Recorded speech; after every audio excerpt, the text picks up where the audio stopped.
Setelah berhasil menghabisi Han, Justitia hanya perlu menandai dahinya saja, dan Han akan jadi penghuni neraka. Setelah itu dia hanya perlu mencari 8 orang pendosa lagi, dan dia akan kembali menikmati singgasananya sebagai hakim neraka. Saat Justitia ingin menandai Han, segerombolan laba-laba kecil muncul. Ternyata itu adalah Bael.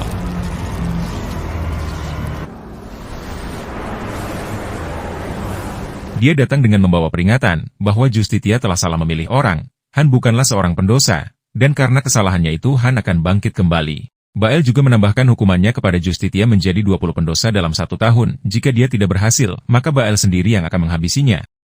Setelah Bael pergi, Han kembali bangkit dengan luka di tubuhnya yang perlahan-lahan menghilang. Namun ingatannya masih jelas terasa kalau dia barusan telah mati oleh Justitia. Akan tetapi dia juga bingung bagaimana lukanya bisa menghilang. Han lalu membawa Justitia, yang dia kenali sebagai Kang Bitna, untuk diinterogasi oleh rekan-rekan detektifnya. Jika terbukti benar, maka Justitia akan dipidanakan dengan tuduhan pencobaan pembunuhan. Namun karena tidak adanya bukti, Han dianggap sedang mengalami delusi akibat efek alkohol yang telah dia minum. Setelah bebas dari tuduhan, Justitia bersama rekannya yaitu Falak, makan siang bersama di sebuah kedai, sembari membicarakan tambahan hukuman yang telah diberikan Bael padanya. Saat sedang asik mengobrol itulah, seorang pelayan menodongkan pisau pada Justitia. Dia kira Justitia adalah Kang Bitna, manusia yang telah kabur dari neraka. Pelayan itu bernama Gramori, iblis yang dihukum oleh Bael karena hampir mencelakai Kang Bitna. Falak memberikan isyarat pada pelayan tersebut, jika yang dihadapannya itu adalah Justitia. Setelah mengetahuinya, Gramori seketika meminta maaf dan mengatakan jika dia sangat mengidolakannya. Gramori sendiri mendapat hukuman yang tidak terlalu berat dari Bael, yaitu mengirim 2 orang pendosa dalam setahun. Gramori juga berjanji akan membantu Justitia menyelesaikan misinya tersebut. Di kantor detektif, teman-teman Han mulai mempertimbangkan perkataan dari Han. Jika Kang Bitna bukanlah manusia biasa, mereka mulai mengkaitkan kematian Ji-Hun dengan Kang Bitna. Di sisi lain, Han ingin membuktikan kalau dirinya itu tidak berbohong. Dia melakukan pertemuan dengan Kang Bitna di tempat yang sudah diawasi oleh CCTV. Justitia mengaku, jika dirinya datang dari neraka dan hidup di tubuh Kang Bitna yang sudah meninggal 3 bulan yang lalu, dan semua yang terjadi pada Han itu adalah nyata. Justitia menunjukkan kekuatannya dengan menghancurkan CCTV, serta merampas ponsel Han agar tidak merekam pembicaraannya tersebut. Dia juga mengancam akan melakukannya lagi jika Han berbicara yang aneh-aneh. Setelah mendapat teguran dari Bael, Justitia sedikit lebih tenang dalam menentukan seorang pendosa. Kini dia dihadapkan dengan kasus yang menimpa seorang guru bernama Dewi. Dewi menuntut mertuanya telah membawa kabur anak tirinya bernama Ji-Ho. Mertuanya bernama Susi melakukan pembelaan. Jika dia hanya meminta hak asuh Ji-Ho dan asuransi kematian putranya yang tak lain adalah suami Dewi jatuh pada Ji-Ho. Susi menilai jika kematian putranya adalah rencana dari Dewi untuk menguasai asuransinya. Karena suami lamanya juga bernasib sama. Karena Bu Susi terlalu berisik, Justitia memutuskan untuk melanjutkan sidangnya di lain waktu. Saat Bu Susi hendak pulang, dia menyempatkan diri menghina Dewi dengan kata pembunuh.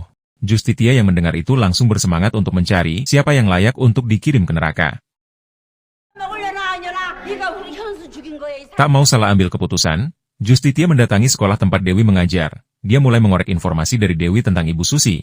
Dewi berkata jika Susi sudah menelantarkan suaminya saat usia 5 tahun, dan 30 tahun kemudian dia datang untuk mengambil asuransinya. Justitia tak mau tergesa-gesa mengambil keputusan. Dia berencana menemui Ibu Susi di keesokan harinya.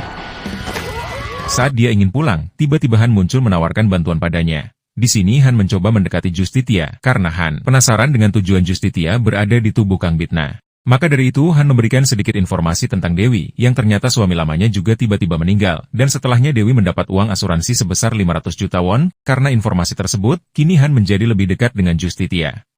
Keesokan harinya, Han bersama Justitia mendatangi kediaman Ibu Susi. Setibanya di tempat, Justitia langsung menanyakan keberadaan Ji-Ho. Mereka langsung diarahkan ke tempat Ji-Ho berada. Saat itu mereka melihat Ji-Ho bersembunyi di dalam lemari. Justitia menilai jika Ibu Susi bukanlah orang baik. Justitia kemudian meminta bukti, jika Bu Dewi bukanlah orang baik seperti yang Ibu Susi pikirkan, agar dia bisa mengambil hak asuh atas Ji-Ho.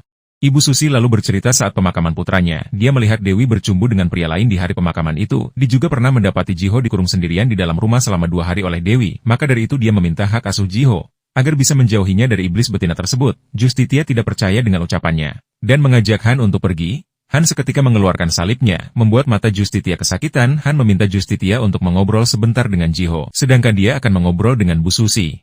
Ketika Justitia mengobrol dengan Ji-Ho, dia pun mendapat fakta yang mengejutkan dari Ji-Ho. Jika neneknya itu adalah orang baik, Dia juga menunjukkan pada Justitia kronologi kematian ayahnya. Saat itu ayahnya telah dibuat mabuk. Menggunakan mobil ibu tirinya, memposisikan ayahnya di kursi belakang sambil mengikatkan ikat pinggang yang telah diberi lem. Di tengah perjalanan bau alkohol terasa begitu menyengat, sehingga Dewi membukakan atap mobil agar baunya bisa keluar. Hal itu merupakan bagian dari rencananya. Setelah itu Dewi mengarahkan mobilnya ke arah laut, membuat mobil mereka tenggelam.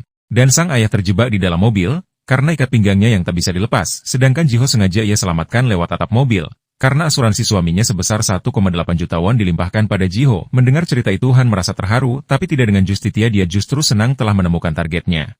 Tibalah hari di mana persidangan dilanjutkan. Justitia memberi keputusan bahwa hukuman atas Ibu Susi yang dituduh membawa kabur Jiho akan ditangguhkan, sedangkan hak asuh anak akan jatuh pada Dewi. Bu Susi yang awalnya senang hukumannya ditangguhkan, kini mulai merasa khawatir dengan keselamatan Jiho. Sementara Justitia tidak peduli dengan keselamatan Jiho. Dia sengaja melakukan itu agar Dewi melanjutkan kejahatannya lagi. Dan saat itulah Justitia akan mendatanginya untuk mengirim Dewi ke neraka. Setelah hak asuh anak jatuh pada Dewi, kini Dewi mulai melakukan penyiksaan kepada Jiho hingga membuatnya tewas. Justitia mengawasinya dari jauh menggunakan kekuatannya. Dia sangat senang semua berjalan sesuai rencana. Justitia lalu menemui Dewi dan inilah yang terjadi.